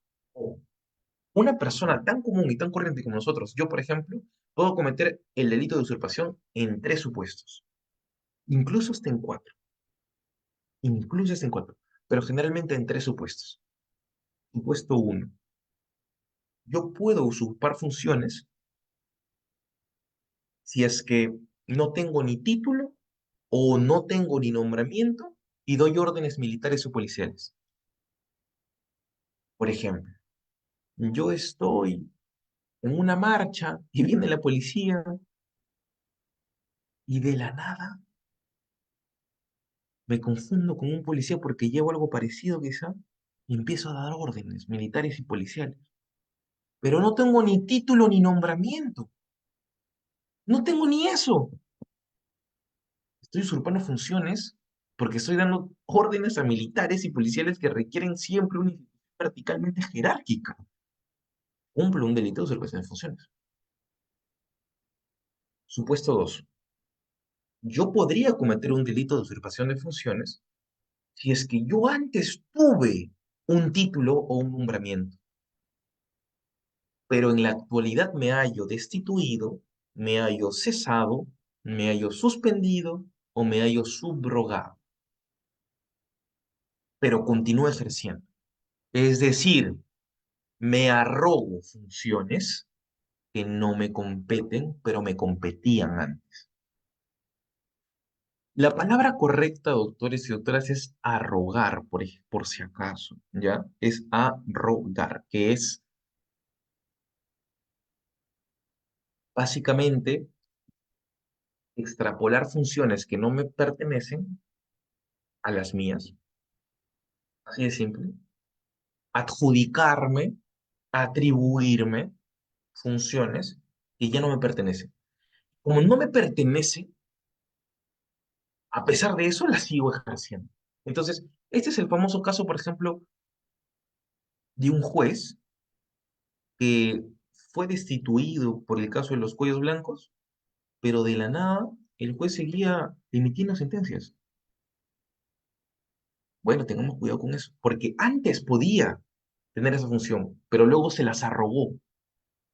Arrogó no, y rogar no, arrogarse, se las arrogó. Y supuesto tres, yo puedo cometer un delito de funciones porque teniendo un cargo distinto, me arrogo funciones distintas. Por ejemplo, yo soy fiscal penal y trabajo en la Fiscalía de la Nación. Y mi única función es investigar a los altos funcionarios del artículo 99 de nuestra Constitución, pero empiezo a investigar a una persona por un delito común. Y ni siquiera es una persona que pertenece a los altos mandos. Es decir, es una persona normal, ¿no? Digamos, normal en el sentido de que no es funcionario público. No es ni presidente, no es ni tribunal constitucional, no es ni ministro, no es ni defensor del pueblo, no es ni de la JNM, no es tribuno, no es juez supremo, no es fiscal supremo. Es una persona tan común y tan corriente que comete un delito común, incluso de estafa, ¿no? Podría ser parte de ejercer un cargo distinto al que tengo. Por más incluso, ojo, que pertenezca yo a la misma institución. Doctores y doctoras, esto es peligroso, porque si nosotros lo interpretamos de una manera muy literal, también caemos en el lado malo, en el lado de la no ayuda, en el lado de la haz lo que tú hagas, yo no te miro, no te veo y no te ayudo. Este último, esta última norma es hasta cierto punto una norma que puede afectar un principio de solidaridad en la función pública. ¿Cómo es eso? Por ejemplo, si hay una persona yo voy al Poder Judicial porque quiero leer mi expediente, o yo voy al Ministerio Público porque quiero leer la carpeta fiscal, pero no sé dónde está la oficina, no hay nadie que me dé la respuesta, y tranquilamente alguien puede decir, oye, no, yo no te voy a ayudar, no te voy a ayudar porque si yo te ayudo estoy cometiendo una función distinta a la que me compete. Un asistente en función fiscal, por ejemplo, que trabaja en el piso 5, yo tengo que ir al piso 8 y no me dice a ver de qué trata todo eso, entonces, no, porque yo tengo un cargo diferente y no te puedo ayudar. Hay que saber, doctores y doctoras, discernir, ¿ya? Hay que saber discernir, identifiquemos supuestos, porque si no, esta norma podría tranquilamente subsumirse hasta en hechos tan tontos y romper principios. O sea, ni siquiera estoy hablando de normas, son principios, son valores, son realidades ontológicas como un principio de solidaridad en la función pública. En todo caso, sí, nadie me ayudaría ni siquiera a decirme dónde está el baño en una institución. Entonces, sepamos discernir momentos, sepamos discernir bajo principios del derecho penal, que son principios objetivos, como el principio de lesividad y el principio de mínima intervención, hasta dónde entra el derecho penal, o mejor dicho, desde dónde entra el derecho. Y está hasta el cuarto supuesto, pues digamos un agravante, y este agravante es que si para perpetrar este delito de usurpación de funciones, uno presta resistencia o se enfrenta a las fuerzas del orden, ¿no? Y a la vez puede incluso mandar a las fuerzas del orden o policiales, o ya me hallo destituido, ¿no? Es un agravante, como un cuarto supuesto o un subsupuesto. ¿Saben cuál es el análisis jurisprudencial? Por lo menos he identificado dos, ya, curiosos. Uno, que es cómo se configura este delito de usurpación en autoridad, en el que, por ejemplo, se habla de un alcalde y este alcalde, o sea, un alcalde denuncia, ¿ya?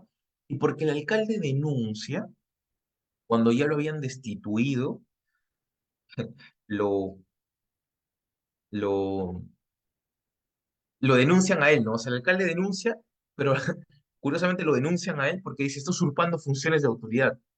Pero es que lo que pasa es que este alcalde había denunciado porque al parecer lo habían vacado de su cargo, ¿ya? Pero lo que no entendía el denunciante contra el exalcalde era que este delito no puede configurar porque formular una denuncia le pertenece a todos.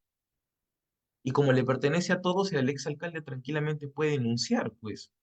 Pero esta persona que denunció decía, no, como es exalcalde y ya lo han vacado, no puede denunciar. No funciona así, pues, ¿no?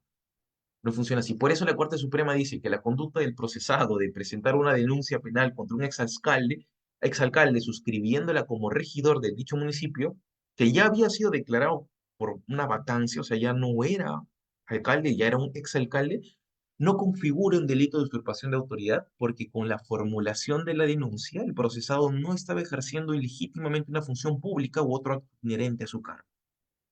por considerarse que aún ostentaba el cargo de regidor, dado que su caso mereció una resolución favorable a nivel jurisprudencial. Es decir, el exalcalde, sea exalcalde o sea alcalde, puede denunciar, pero quien lo denunció creía que estaba usurpando funciones al denunciar, ¿ya? Entonces, como que no identificó muy bien la configuración de los delitos de usurpación contra la autoridad, y eso está en el expediente 30-12-93-1, ¿sí? Este es el año 1994. O sea, desde el 94 ya se discutía, ¿no? Porque el Código Penal empieza como el 99. Entonces ya vamos avanzando, vamos generando más doctrina jurisprudencial y doctrina. Entonces, hay otro caso. Existen actos permitidos. Ya el año 2000, 6 años después, se hace otra sentencia suprema, ya en el expediente 1563-2001. Y este año 2000, bueno, el 2001 pues se publica, ¿no? Pero empieza todo el año 2000. Dice que no hubo usurpación de funciones cuando el personal de seguridad ciudadana interviene y conduce a un agraviado a la delegación policial. ¿Qué pasa? En este caso, se había conducido a una persona a una dependencia policial y curiosamente se la denuncia. Se la denuncia y dicen que está usurpando funciones de la policía. ¿Por qué? Porque no era policía, era seguridad ciudadana. Pero tampoco funciona así, porque hay actos permitidos. No porque yo no pueda hacer algo, realmente, en los hechos, una interpretación errónea me puede llevar a no apoyar por un principio de solidaridad a ciertas personas. Ojo, eso hay que saberlo. La línea es delgada, pero hay que saberlo. Porque si yo no ayudo a una persona que es agraviada, incluso puedo ser pasible de un delito de omisión de socorro, por ejemplo. Entonces, ¿qué? Estoy contra la espada y la pared. O sea, hago o no hago, igual estoy mal, estoy frito. ¿Ya? No es así. Ojo, no es así. Por eso dice que si se produjo una intervención en mérito a la denuncia formulada contra el agraviado por intento de rapto de una menor de edad, al advertir una actitud sospechosa por parte del encausado, ¿no? Es decir, esta persona de seguridad ciudadana hace las de policía en ese momento y ayuda y lleva a la dependencia policial a este sujeto y al agraviado. Y por esa razón, la denuncian. Curiosamente dice, no, estás usurpando funciones de la policía. Bueno, no es así. Porque la ley confiere la participación ciudadana incluso cuando hay actos de sospecha grave, de sospecha evidente, ¿no? Por eso se hace incluso el famoso arresto ciudadano. El arresto no lo hace la policía, el arresto lo hace un ciudadano común, un grupo de ciudadanos comunes y corrientes. La policía detiene, la policía interviene y la policía retiene, no arresta. Pues sí se puede, me dejo entender, sí se puede. ¿Eh? Entonces hay que saber cuándo se aplica y cuándo no. Luego viene el segundo, ¿ya? El segundo, el 362, el segundo delito cometido por particulares. Que digamos, yo no sé hasta qué punto estos delitos pueden ser considerados corrupción. No lo sé. Será porque trabajan, parten de la institución, pero yo más creo que los enfocaría incluso contra una fe pública. Pero bueno, estén donde estén, el Código Penal está mal redactado. Estén donde estén, tenemos que identificar y saber qué protegen y dónde están. Y viene el famoso delito cuya epígrafe dice es ostentación de distintivos de función o cargos que no ejerce. Y aquí hay dos supuestos. Uno, yo puedo ser pasible de una ostentación de distintivos que no ejerzo si es que yo públicamente ostento una insignia, o sea, llevo una insignia o llevo un distintivo de una función que no me compete. Yo soy abogado, pero de la nada me pongo como una, ¿cómo se llaman estos? El abogado siempre tiene su estrellita, ya no me acuerdo cómo se llama, si me iban a recordármelo yo les agradecería bastante, pero tiene una estrellita el abogado, no lleva un collarcito de color celeste, y lo llevo de color rojo, ¿y eso a quién le pertenece? Un fiscal superior, un fiscal supremo. Yo no podría, o sea, lo llevo en la calle o lo ejerzo con eso. No, no puedo, pues yo soy abogado particular, yo no soy fiscal supremo ni fiscal superior. Por último, ni fiscal no puede llevar una banda de color amarilla, no puedo. Ese es el primer caso. Y el segundo caso es que yo públicamente me arrogo un grado académico, un título profesional o hasta incluso honores, pero, pero no me corresponden. Ese es otro punto. Y es curioso, porque, por ejemplo, si yo digo, yo tengo el grado académico de doctor, el grado académico de doctor, ¿no? ¿Y ya estaría cometiendo este delito? No, porque en el argot peruano, en el argot jurídico, a un abogado que no tiene ni doctorado se le dice doctor. Pero, por ejemplo, si hay una persona que es bachiller, estudia bachiller en arquitectura y, y públicamente hace como si fuese, tuviese ese título profesional y dice que es arquitecto, ojo, podría cometer este delito. Entonces aquí hay dos situaciones, ¿no? Uno, si yo ostento una insignia, por ejemplo, el Ministerio Público, no soy parte del Ministerio Público, o un distintivo de una institución y no lo ejerzo, cometo ese delito. Y otra vez, pero tengo que hacerlo públicamente, continuamente. No tengo que, oye, aquí está. No, no es que, oye, que esa muestra, no, no, pero tengo que demostrarlo, pues. Si yo estoy en mi casa con esto y es delito, no, tampoco. O sea, hay que, por eso yo les digo, hay que discernir con un principio de lesividad siempre. Y lo otro es que si alguien se arroga un grado académico y un título profesional, es diferente hablar de grado y hablar de título. En el Perú y en el mundo, los títulos son únicos, los grados son varios y las especialidades distintas. El título es título de abogado, título de médico, título de profesor, título de arquitecto, título de ingeniero, y los grados académicos van más allá. Un grado de bachiller, un grado de maestría y un grado de doctorado. Pero el título es único, ¿ya? Es distinto. Honores, distingamos. Yo cuando egresé, eso me suena, digamos, me suena, porque no he visto una sentencia que pueda identificar los honores, pero me suena que cuando bueno, yo egresé, yo me titulé como abogado, tuve la oportunidad de rendir mi sustentación y de salir con el título de abogado con mención de sobresaliente, porque lo hice muy bien, gracias a Dios. Mi pregunta es si yo no hubiese tenido la mención de sobresalientes y el hecho de decírselo a ustedes me haría pasible de cometer este delito, ¿no? Porque es un honor que que no habría conseguido. Claro, lo he conseguido y por eso lo digo, pero mi pregunta es, ¿sería interesante a efectos jurídicos, identificar qué significa honores? La jurisprudencia, por lo menos, yo he visto que tiene una, ¿no? El año 1994 había una persona que tenía el carnet de policía. Era curioso, ¿ya? Porque este delito sí es un delito contra la fe pública, pero por eso digo, no se puede identificar también como otro delito, ostentación de distintivos. Entonces, ¿cuál uno absorbe al otro? O es que son distintos, hay un concurso, o hay un concurso aparente de normas. Entonces, yo creo que sería muy interesante identificar por lo menos estos delitos a efectos de investigación. Pero lo que sucede en este caso, en el expediente 325394 Lima, es que se identifica una persona porque tenía un carnet de policía y se dice, no, esta persona está cometiendo el delito de ostentación de distintivos porque no es policía, pero tiene el carnet de policía. ¿Pero dónde se la agarra? En su casa, en un lugar cerrado. Por eso dice la Corte Suprema, la sola tenencia de un carnet de policía no puede imputarse como conducta pasible de ser sancionada como supresión de autoridad. O incluso yo puedo estar en la calle, yo puedo estar en la calle y tengo mi carnet de policía, pero en mi billetera. ¿Qué daño le hago a o sea, hay mínima intervención? ¿Hay lesividad tampoco? Por eso hay que distinguir. Estos delitos son curiosos, son muy curiosos.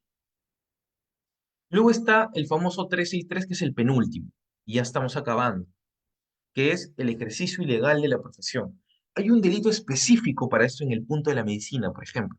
En la medicina es el ejercicio ilegal de la profesión médica, pero es distinto. ¿Por qué? Porque en la medicina dicen que es aquella persona que ejerce con un título falso.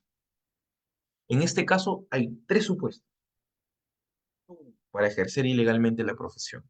¿Se acuerdan cuando hablé de títulos? Ya, no se olviden de eso, porque el ejercicio ilegal de la profesión requiere no tener título. El 363 dice, el que ejerce profesión sin reunir los requisitos legales requeridos. Primer supuesto. O sea, yo puedo ejercer alguna profesión, por ejemplo, yo puedo ejercer la profesión de médico. Pues no soy médico, pues soy abogado. No tengo los requisitos legales requeridos. Nunca ni siquiera he estudiado. Cometo delito de ejercicio ilegal de profesión. Segundo delito, el que ejerce profesión con falso título. Esto sí es peligroso. Pero también me pregunto, ¿no? ¿No es un delito contra la fe pública? Pero aquel que ejerce profesión con falso título también está cometiendo el delito del 363, salvo por un principio de especificidad, que existe un delito de ejercicio de profesión con título falso en el ejercicio de la medicina. Es diferente. Por un principio de especificidad, ¿no? Pero lo demás no. O sea, que yo ejerzo, yo tengo un título, lo compré en Azángaro, por ejemplo, tengo un título de arquitecto y trabajo como arquitecto. No cometí nada de arquitecto, no estudié nada, pero ejerzo la profesión de arquitecto sin serlo. Peligroso. Y la tercera es, que tiene una mayor gravedad en cuanto a agravante, es que si el ejercicio de la profesión se ve en el ámbito de la función pública o prestando servicios del Estado. ¿Sabe dónde puede entrar este caso, por ejemplo? En el caso del señor Ignacio Gonza Castillo, no sé si está con nosotros, que posiblemente, porque no es parte de, no reúne los requisitos, pero gana, estaría cometiendo este tercer párrafo. Ejerce una profesión en el ámbito de la función pública sin tener un requisito, un título, ¿no? Digo posiblemente, porque no sé si el caso pueda suceder, ¿no? Posiblemente. Quizá no, quizá no, quizá no. Pero si uno no tiene los requisitos exigidos y ejerce una profesión, es decir, no tiene, es la razón, no tiene título. Y lo ejerce, está ejerciendo de manera ilegal. El análisis jurisprudencial también es, por lo menos encontré dos, ¿no? El primero es que la Corte Suprema dice que el ejercicio de la función eh, de la profesión se dio el año 1998, cuando un bachiller, es curioso, ¿ya? Porque y muchos es así, o sea, hay bastante ego en el estudiante de Derecho, entonces tienen que eliminar el bachiller en Derecho, que prestaba asesoramiento legal, hacía escritos, iba a diligencia, iba a diligencias. Era un bachiller, no era un abogado, ni siquiera estaba colegiado, mucho menos pues tenía título, ¿no? Entonces, este bachiller comete tranquilamente, e incluso tiene conocimientos especiales, ¿no? ¿Qué es un conocimiento especial? Lo hace con dolo. ¿Por qué? Porque tiene un conocimiento especial de que este pata es bachiller, ha estudiado derecho, sabe las normas, sabe lo que debe hacer, sabe lo que no debe hacer. Es decir, su especialidad es el ordenamiento jurídico. Comete pues el ejercicio ilegal de la profesión. Ni siquiera tiene título y ejerce, o sea, ni siquiera tiene título de abogado, pero ejerce como abogado. Expediente 1569-98 del PIB. Comete ese delito, sí. Lo mismo pasa con un arquitecto, pero es curioso en este caso, ¿ah? Es curioso en este caso, porque este caso me recuerda, es muy parecido a lo que nos comentó el señor Gonza Castillo, porque el año 2013 llega a la Corte Suprema este famoso caso, que es un casito en el que había un arquitecto, ¿ya? Y este arquitecto tuvo un contrato con la institución educativa, ¿ya? Pero este arquitecto no era arquitecto. O sea, digamos, no contaba con el título de arquitecto. Ojo, ¿ah? No contaba con el título de arquitecto. Es más, ni siquiera tenía el bachiller en arquitectura, pero postula un contrato con una institución educativa y gana.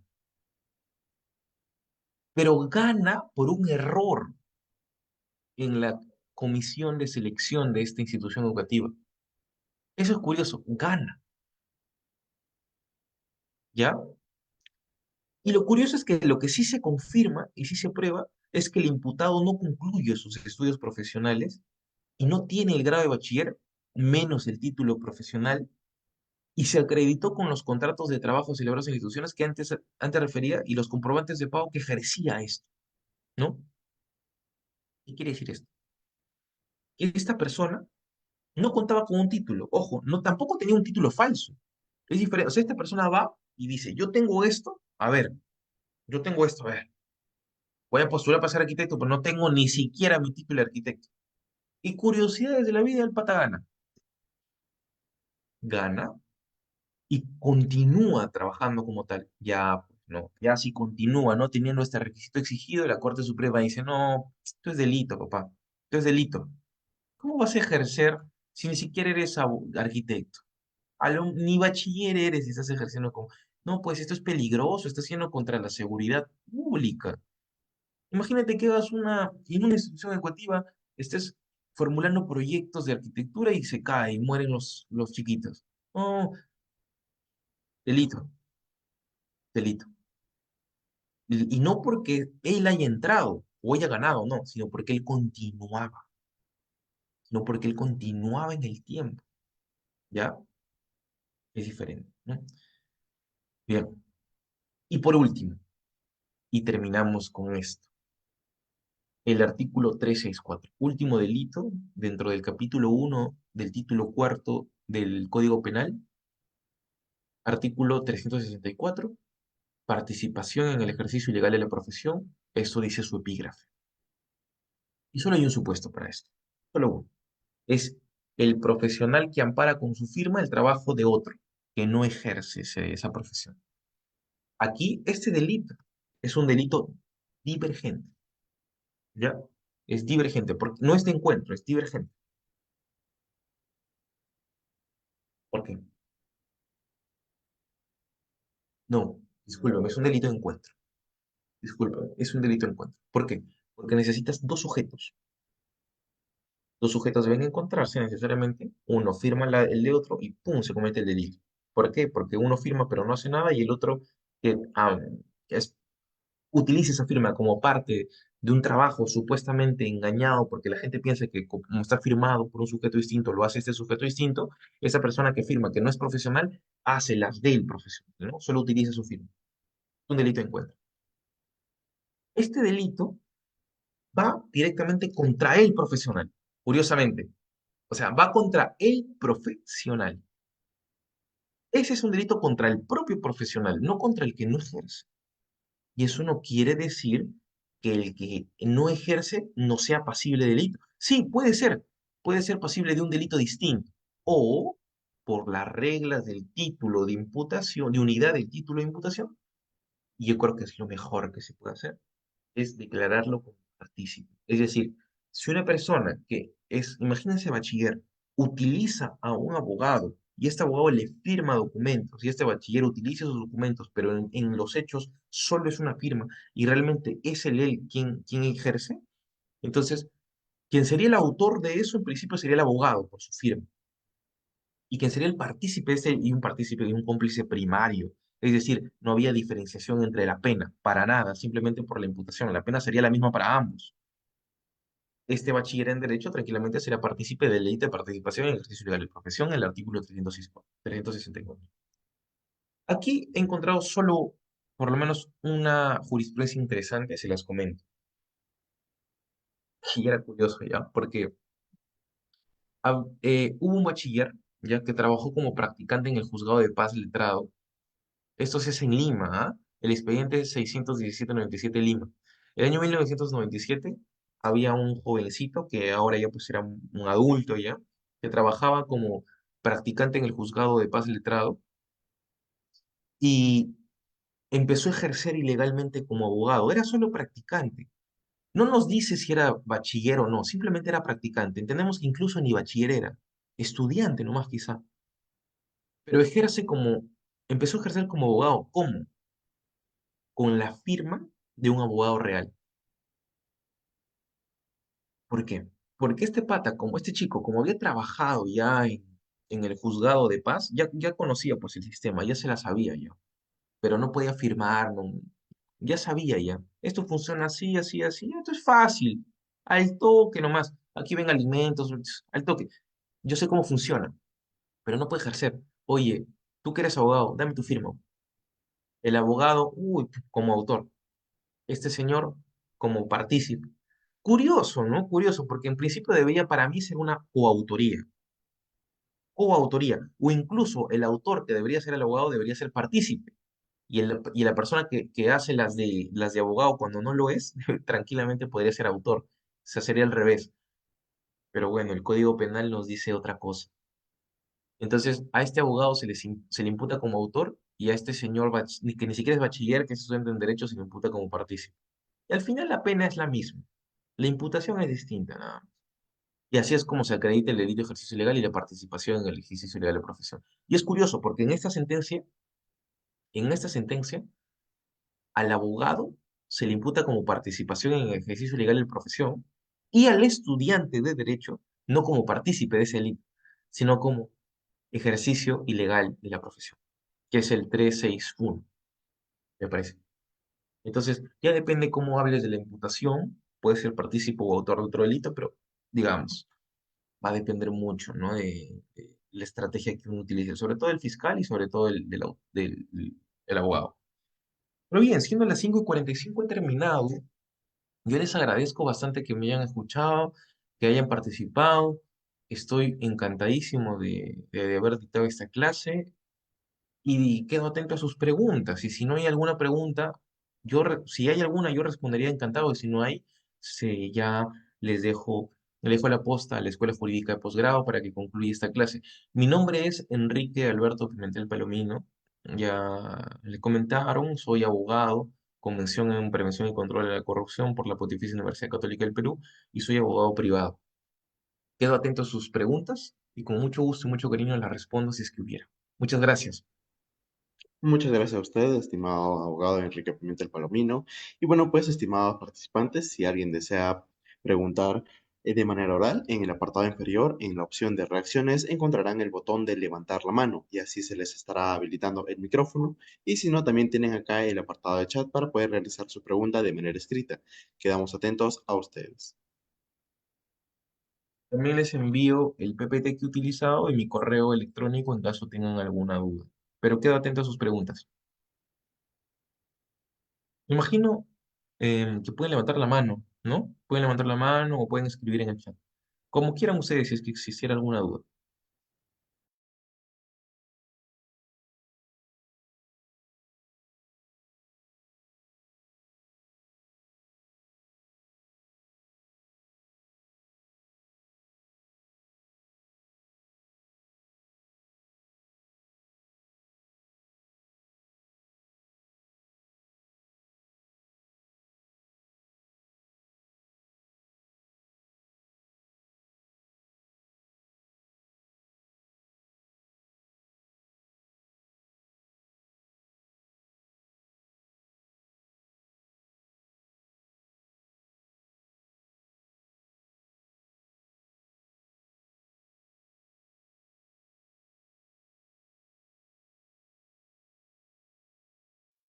Me parece que no hay ninguna pregunta. En todo caso, yo dejo ya la posta para la Escuela Jurídica de Posgrado y agradezco bastante la oportunidad y la participación de quienes me han escuchado. Muchas gracias. Bueno, de no haber más preguntas, estimado abogado Enrique Pimentel Palomino, le agradecemos pues por su excelentísima ponencia que nos ha brindado el día de hoy. Sabemos que hemos sido pocos el día de hoy, sin embargo ha sido una ponencia muy fructífera para todos y cada uno de nosotros. De parte de la Escuela Jurídica de Posgrado, le agradecemos nuevamente por su gran ponencia que nos ha brindado el día de hoy, por su predisposición para poder dictarnos este curso, así también como su excelente calidad pedagógica para poder impartirnos sus conocimientos. Muchísimas gracias. Esperamos contar con usted para unas próximas sesiones. Muchísimas gracias nuevamente y muy buenas tardes. Ahora voy a dirigirme a los participantes.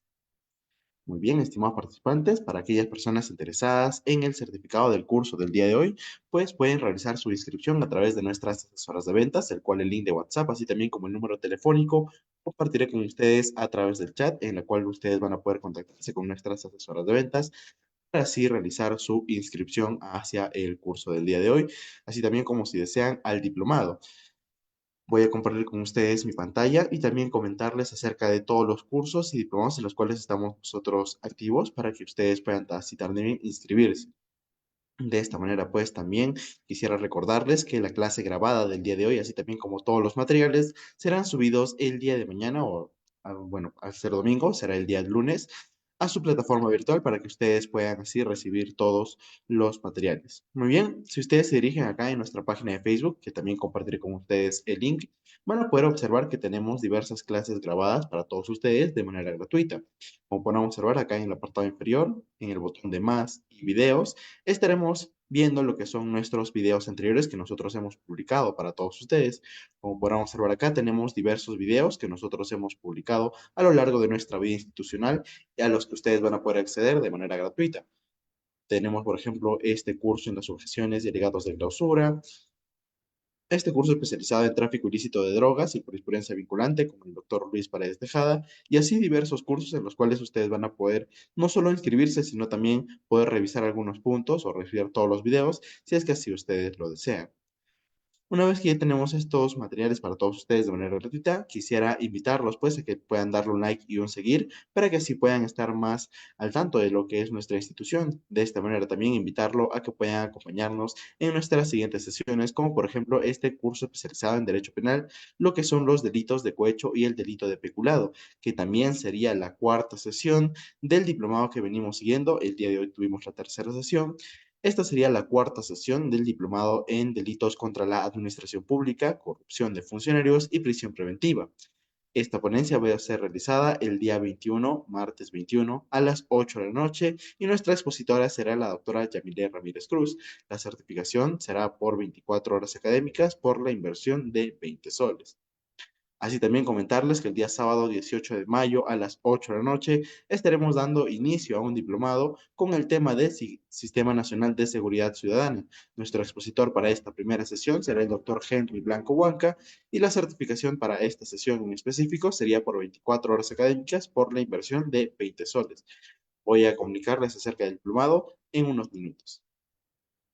El día viernes 17 de mayo a las 8 de la noche estaremos viendo este curso en Psicología Forense, Entrevista Única y Protocolos en Cámara GESEL. Nuestro expositor para aquella sesión será el magíster Paul Aquino Martínez.